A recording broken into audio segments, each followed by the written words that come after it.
I tell you, I wouldn't have minded if you went on longer. I am nervous as all get. I stutter when I'm nervous, and I don't mind telling my life story, but being up here and telling y'all is difficult for me. So thank you all for coming tonight. I love you too, random citizen. I am a grateful believer in Jesus Christ, and I struggle with addiction in many forms. And my name's Dan. Early life for me was really nice. My father and my grandmother worked together with others to raise me up from when I was about 4 days old to about 4 years old. I've been told I was a great storyteller, keeping kids and adults alike locked in, listening to my stories. I was just filled with joy with everything that I did. This is when I was first introduced with church. My grandma would take me with her and teach me about God. And in that, I'd be singing in the pews, top of my lungs, just annoying every old lady in there, but I was doing it with all my heart. I remember riding around with my dad in the tow truck, learning how to hook cars at the age of 3. That was fun, covered in grease and doing all that. He actually used to put a milk crate in the truck so I could reach the switches. Around that time, I got to commit my first crime with my dad.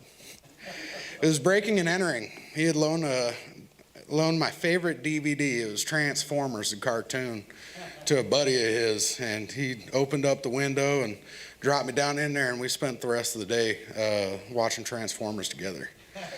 I was a fun-loving little kid, and I really wish that kid had been strong enough to make it through the next few years.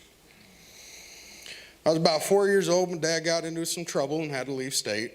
At that time, I didn't know, what he was doing, and he got in a bad way with some worse people and had to go down to Oregon to take care of my great-grandma. Went to live with my mother, my stepfather, and my sister.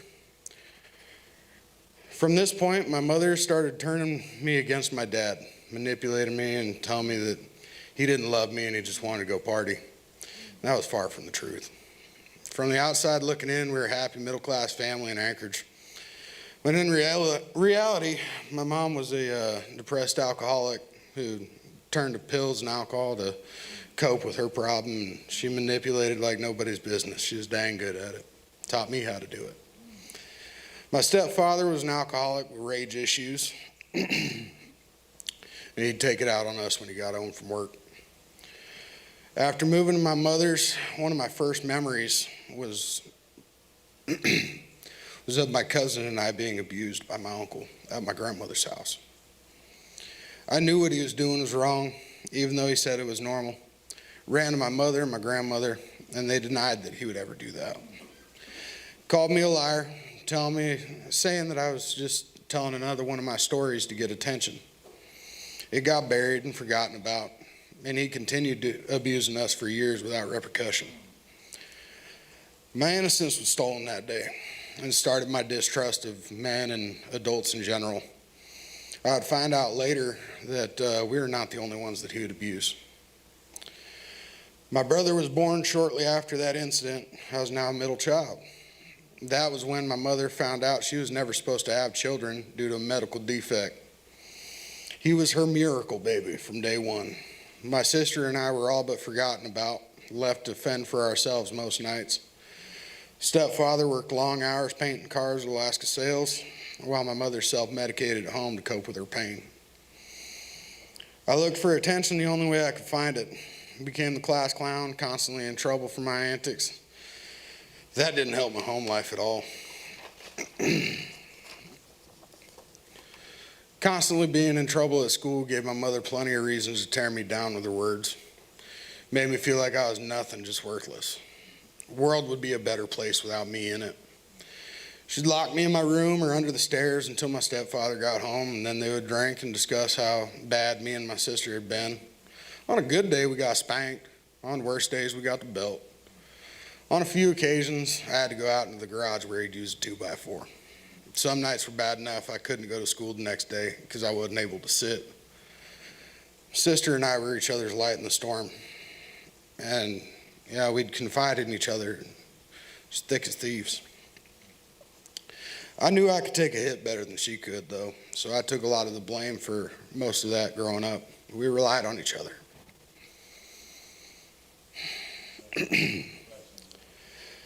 Turned to food to cope with the pain. I was taught by my father, my grandmother, and my uncle, you got a problem, you stack some food on top of it, and it'll all go away. With that line of thinking, I became the fat kid. Other kids would pick on me for that. Learned how to fight pretty quick and discovered that I loved it.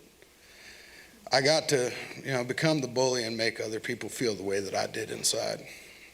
A few summers were spent down on my grandfather's farm on the Homer Spit, helping him run the tractor, shoving a whole lot of manure, and moving a whole lot of hay. My sister and I would race across the fields, just beating up the equipment and scaring the animals. Days were long and hard, but the food was homemade, fresh out of my grandma's kitchen. I wouldn't have really appreciated those years until way later. I always thought it sucked, We'd also go out to my grandmother's bar out at the end of KGB. With it being much closer, we could spend weekends out there helping clear the land. I learned how to fell trees, split firewood. Brother, sister, and I would race around the bar on four-wheelers, causing all kind of ruckus, while my mother and my stepfather would go inside, play pull tabs, and drink. We'd often go out to the silos and shoot guns. One time we actually spent an hour teaching a trooper how to bump fire an AK. That was a good time. Loved going out there. And at that age, I really realized I wanted to live in the valley. This place is cool. In the second grade, I was attending school one day and got called to the office. Walked up, saw my dad standing there. It had been years since we saw each other, and I got scared. My mother had spent those years, telling me all the bad he did and, how much he didn't love me, didn't want me, yet he was here picking me up from school. Unannounced. That is a horrible place for a break in a sentence. He had come back from Oregon, wanted to surprise me. Well, he surprised everyone. School called my mother. She rushed to come and get me and didn't allow my dad to take me. And that was the catalyst for a lengthy court battle for custody of me that left both families dang near bankrupt. Father was given some weekends to see me and was allowed to talk to me on the phone. When I'd get back from his house, my mother would sit there and interrogate me as to what went on over there. Our phone calls were recorded. She wouldn't tell me why. I later found out she was trying to get information to take his rights away as a father. This was the new normal, going to my dad's house, getting freedom on the weekends, riding bikes all over Anchorage with my new friends. It was amazing, and I loved it. Then going back to my mother's, fighting to go outside with my sister, and with this new sense of freedom, oh man, she hated it. Back and forth went on, and I began to love my dad again. My mother hated that I enjoyed going over there due to immense amount of money that was spent fighting in court. My mom lost four-wheelers, motorhome, and that was our main form of getting out and about and enjoying summer. Her drinking got worse. Her words had more venom. My stepfather picked up more work to try and save the home. This caused more stress, and he got angrier than ever before. I no longer wanted to be there. I wanted to be with my dad. Asked if I could live with my dad, but was told no. Warned not to mention it again. I'd visit him, have fun, enjoy life, return home, and then ask again. Cycle continued for years. Mother reached her breaking point in October of my 7th grade year. After another school fight, my attitude screamed defiance to the world. Mother arrived, completing the paperwork, and then as we left, she said, "I'll see you at home," before driving off in her truck. Walk home gave me a good amount of time to think. When I arrived, she was furious, hurling beer bottles at me, shouting that I didn't matter and that she despised how I resembled my father. I said I wanted to live with my dad. She slapped me and then continued her tirade, tearing me down further and further. For the first time, I stood up to her. By then, I was bigger than her, certainly stronger, and I asked why. If she hated me so much, she wouldn't let me leave. Traded more heated words, too harsh for the house of God. I ain't gonna get into it too much. Both ending up in tears. She stormed upstairs, and I barricaded my door, knowing what was coming. Stepfather came home, went upstairs, proceeded to get hammered and talk about what I did. She told him that I hit her, and a whirlwind came stomping down the stairs. He kicked my door off the hinges, and I'd like to say it was a very nice and even fight, but it was not. He whooped me up pretty good. Once he was done, he went back upstairs, and that night was the first time I tried to take my life by cutting my wrist. Clearly woke up the next day, went to school, into school suspension, got into another fight, got kicked out. Mother came, filled out the paperwork again, told me to walk home. When I got home, there was trash bags on the front lawn. My sister was carrying another one out and just crying. And I was told I was no longer allowed in their house. And my dad and grandma came and picked me up.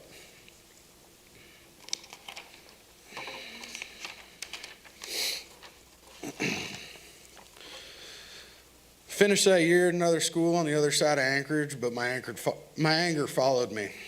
I was not able to go back there the next year. They suggested that I go to a secondary school for troubled youth. I thought I was big and bad until I met those kids. I got into more fights, but that was also where I started smoking pot and cigarettes and with the new friends I had. Had a math teacher, Mr. Johnstone. He saw potential in me and encouraged me to play football. He knew I was just another troubled kid that was in desperate need of direction. That year passed, more fights, more troubled, but I was allowed to attend regular school. First introduction I had with anybody was in the weight room.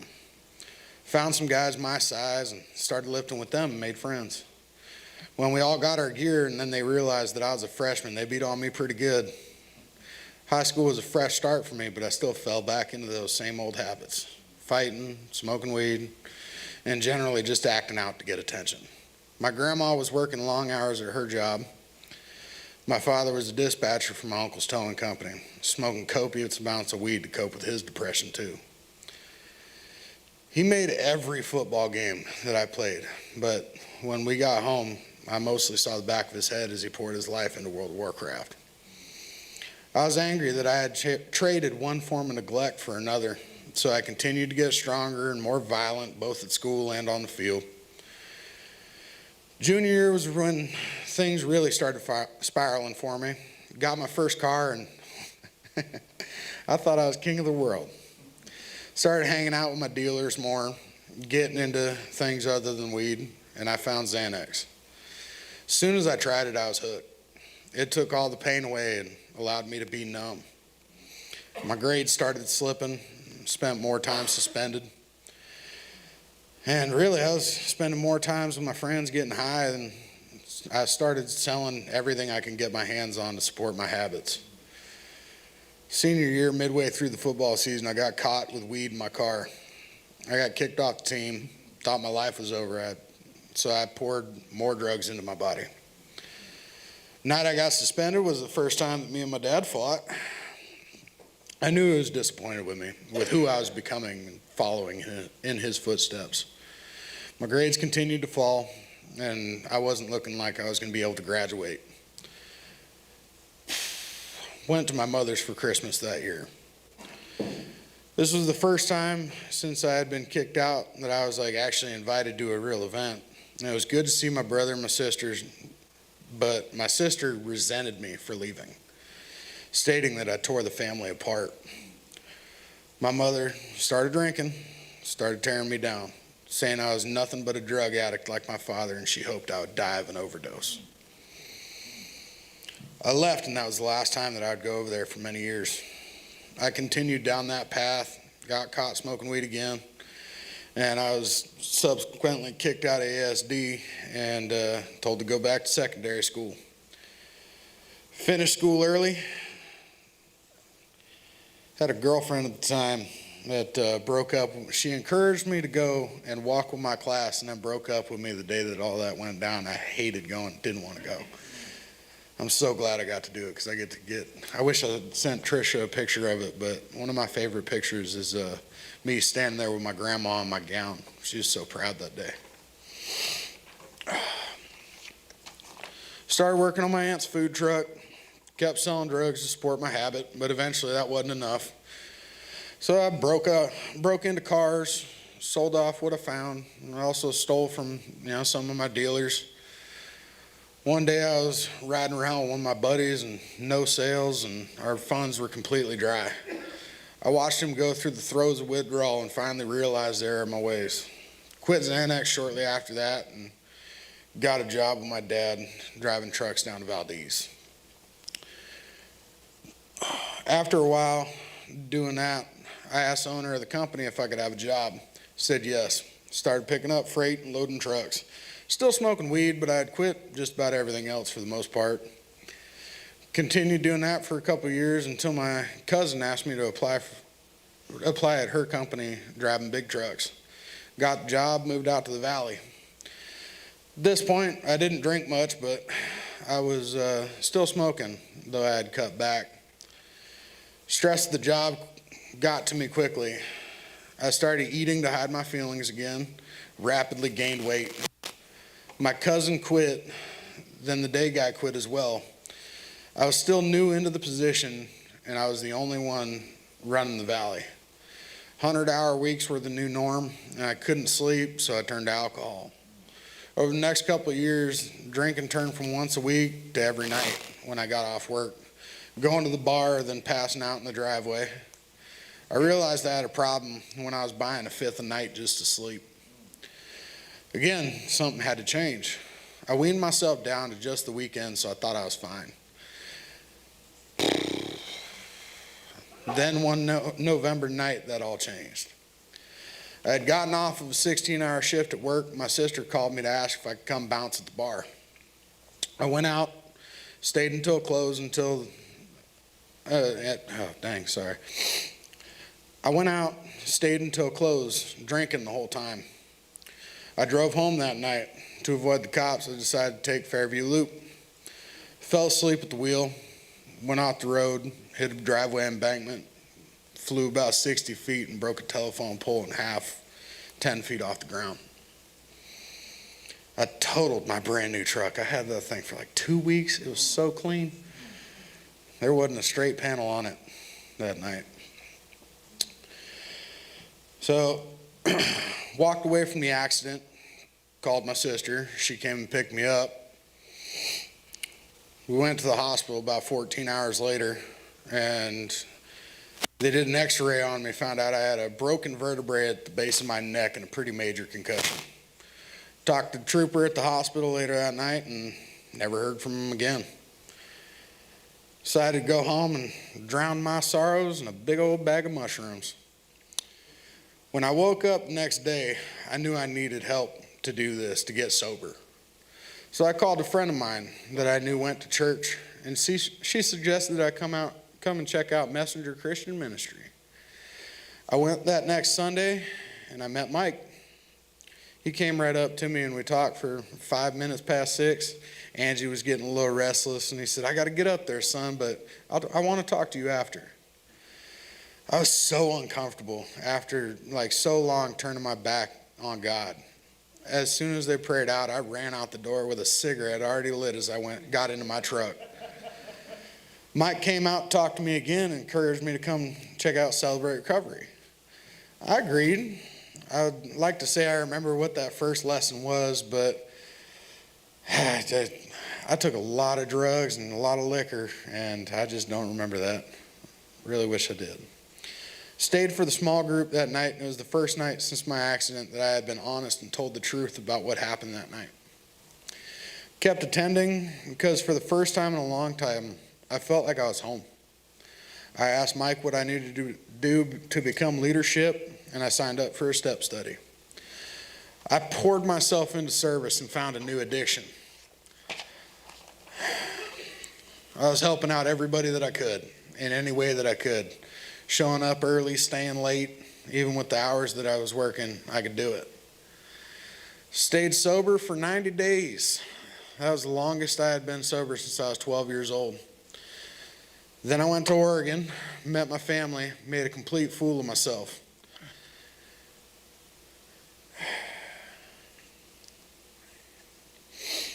Got back told the group.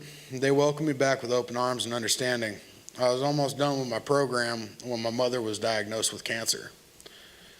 My sister called me, and she was like, I know you don't care, but Mom's got cancer.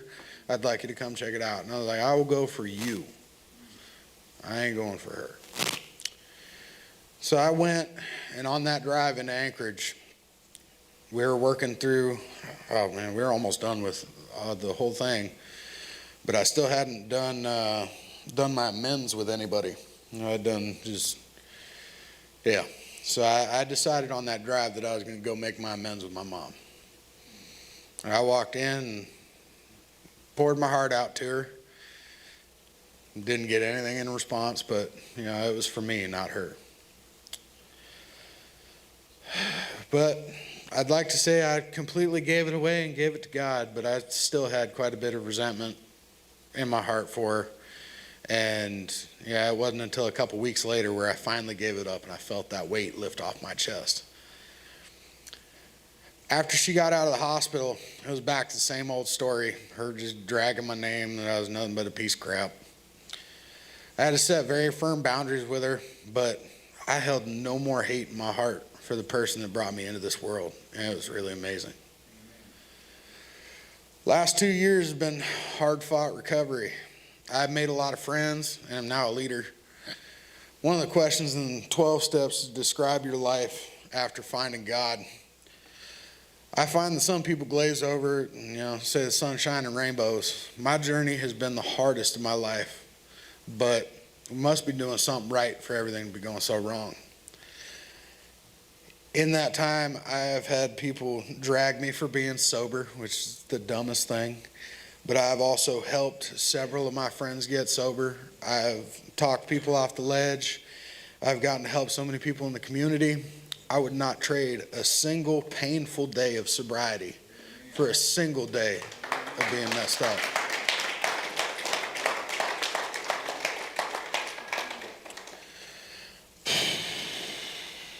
These couple thousand words have been the most difficult for me, even having done 2-step studies and having no problem telling somebody my story. To the first timers or the veterans, I just want to continue taking it one day at a time, and I feel so blessed to be able to share this with you.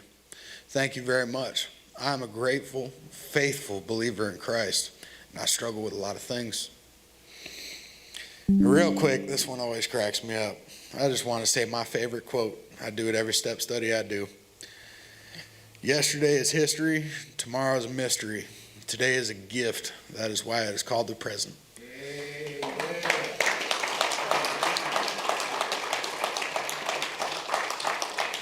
Thanks, guys. Oh.